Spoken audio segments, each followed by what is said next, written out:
Untuk apa? Atau dia adzankan? Nggak ada. Adzan untuk apa? Untuk sholat yang 5 waktu. Kok ini masuk ke liang kubur dia adzankan? Adzan waktu hidup aja nggak ada yang datang ke masjid. Maka di saat berpindah dari alam dunia menuju alam barzah diadzani. Jadi ini khilaf di antara ulama. Ini bukan urusannya orang madhab lain, bukan berarti yang mengingkari adzan langsung musuh kita, bukan. Mengazankan orang mati itu ada tak dalam Quran? Tak ada. Dalam hadis? Tak ada. Dalam ijma? Tak ada. Adanya mana? Qiyas. Apa kiasnya? Kalau kembali berulah, ingin cari panggung dengan cara tuding sesat dan menyimpang umat Islam Indonesia. Gembong utama aliran menyimpang Wahabi Salafi yang mulia Ustadz Yazid bin Abdul Qadir Jawas Al-Wahabi akhirnya dibungkam oleh ulama terdama Indonesia. Berikut ulasan lengkapnya.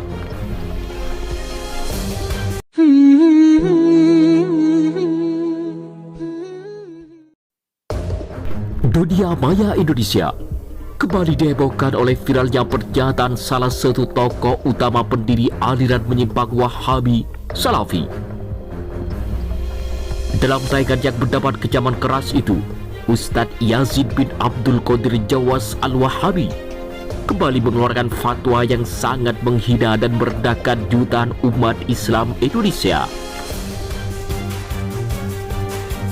Pasalnya, dalam statement resminya itu, Ustadz Yazid bin Abdul Qadir Jawas Al-Wahabi menuding bahwa saat ini banyak kalangan umat Islam Indonesia telah melakukan amaliyah yang tidak memiliki dasar ilmiah, baik dari Al-Quran maupun hadis Nabi Muhammad Sallallahu Alaihi Wasallam, sehingga tanpa disadari telah menjerumuskan umat Islam ke dalam perbuatan yang menyimpang dan mengada-ngada. Di antara perbuatan amaliyah yang menjadi pembahasan pokok sang dai Wahabi Salafi itu adalah praktik mengazani mayit saat hendak dimasukkan kepada liang kubur. Menurutnya, perbuatan semacam itu adalah perbuatan yang bid'ah dan menyimpang karena tidak pernah dicontohkan langsung oleh Nabi Muhammad SAW beserta para sahabat-sahabatnya. Tidak hanya itu, untuk meyakinkan para jamaah Wahabi Salafinya yang masih awam tentang agama Islam, dengan nada merendahkan, Ustadz Yazid bin Abdul Qadir Jawas Al-Wahabi menjelaskan bahwa disyariahkannya azan menurutnya hanya untuk panggilan sholat saja. Selain untuk sholat tidak diperkenankan, apalagi untuk mengazani orang yang telah meninggal. Bahkan lebih dari itu, seakan ingin menunjukkan bahwa hanya dirinya yang paling benar dan paling layak masuk dalam surga. Yazid Jawas Al-Wahabi menuding bahwa azan bagi mayit tidak ada manfaatnya sama sekali.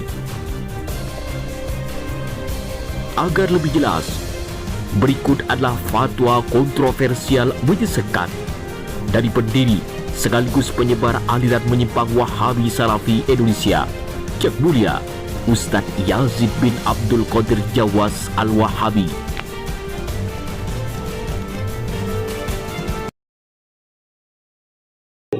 Ringan, mudah, nggak sulit. Tapi nggak ada riwayat bawa air, bawa kembang, bawa segala macam, nggak ada. Ini semua perbuatan bid'ah dan nggak ada manfaatnya. Air buat apa untuk si mayit? Apa dia mau minum? Untuk apa? Atau dia adzankan? Nggak ada. Adzan untuk apa? Untuk sholat yang 5 waktu. Untuk sholat Idul Adha, Idul Fitri ada adzan nggak? Nggak ada. Padahal itu kumpulan yang banyak. Istisqa, sholat kusuf, nggak ada adzan. Yang sama-sama sholat aja yang besar aja nggak ada adzan. Kok ini masuk ke liang kubur dia adzankan? Adzan waktu hidup aja nggak ada yang datang ke masjid.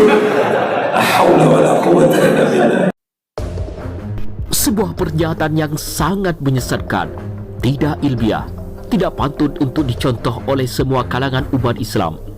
Tentunya sangat layak untuk diluruskan agar umat Islam tidak disesatkan oleh sang petinggi Wahabi Salafi. Maka atas benarnya pernyataan menyesatkan dari gembong utama aliran menyimpang Wahabi Salafi ini, salah satu ulama ternama Indonesia yang kepakarnya sudah diakui seantero Nusantara, akhirnya angkat bicara. Berikut merupakan bantahan ilmiah dari ulama ternama Indonesia, Al-Alim Al-Alama, yang mulia Profesor Dr. Ustadz Abdus Somad dan Buya Yahya.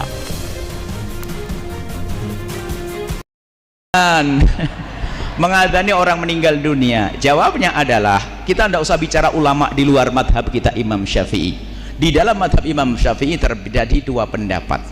Ibnu Hajar Al-Haytami, imam fikih kita yang sangat masyhur, kitabnya dipakai di negeri ini, Imam Ibnu Hajar Al-Haytami mengatakan bahwa tidak ada azan waktu mengkubur mayat,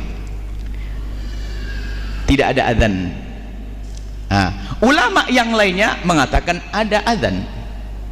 Yang mengatakan ada azan karena dikiaskan dengan waktu melahirkan.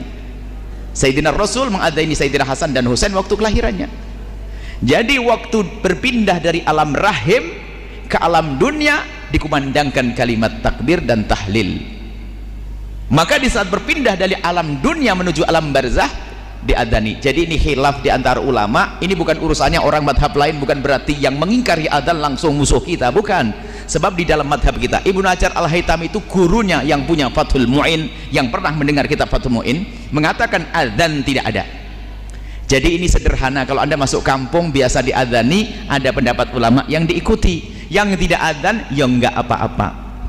Jadi ini khilaf di antara ulama kita ya, bukan urusan ulama yang anti kita, bukan. Ini adalah khilaf di dalam madhab kita. Imam Syafi'i radhiyallahu ta'ala anhu tidak ada azan, tapi kalau kita mengadani ada. Mereka ngikuti petunjuk karena ini keluar dari alam ke alam lain, dikumandangkan azan. Jadi perbedaan apa ulama. Jadi Anda sebagai ustadz yang bijak, jika di sebuah kampung ada azan ya nggak apa-apa, ada ulama ini gitu. Kalau nggak ada azan jangan langsung bilang wah ini sesat, nggak boleh begitu, karena ini adalah perbedaan ulama. Azan Muslim kalau lahir tentu diazankan. Apakah ada hukum boleh orang sudah meninggal sebelum ditutup diazankan? Hadis mengazankan anak, hadisnya dalam kitab Sunan Tirmizi, statusnya hadisun hasan. Nanti kalau ada orang mengatakan hadisnya dhaif, hadis hasan, sahih, hasan, bisa diamalkan. Siapa yang melakukannya? Nabi. Siapa yang diazankannya? Hasan dan Husain. Diazankannya telinga sebelah kanan. Ustaz Somad, anak saya sendiri mengazankan. Tapi bagi yang sudah besar, jangan balik dari sini bapak azankan. Sini sebentar. Allahu Akbar, Allah. Anak udah semester 3. Nah, kalau meninggal Pak Ustadz diazankan di kubur tuh apa dalilnya? Pengambilan dalil hukum dalam Islam ada 10. Quran, hadis, ijma', qiyas, syar'u man qablana, saddu zara'i, qaulu sahabi, istisab 10. Mengazankan orang mati itu ada tak dalam Quran? Tak ada. Dalam hadis? Tak ada. Dalam ijma'? Tak ada. Adanya mana? Qiyas. Apa qiyasnya? Kalau lahirnya waktu datang di dunia diazankan, maka waktu pulangnya pun diazankan. Itu dalil mazhab Syafi'i. Sebagian mazhab Syafi'i. Siapa yang membuat, buatlah, tak usah disalahkan karena dia masih berdalil. Siapa yang tak membuat, tak apa-apa karena dia bukan wajib, bukan rukun, bukan syarat. Tak diazankan pun tetap juga mati.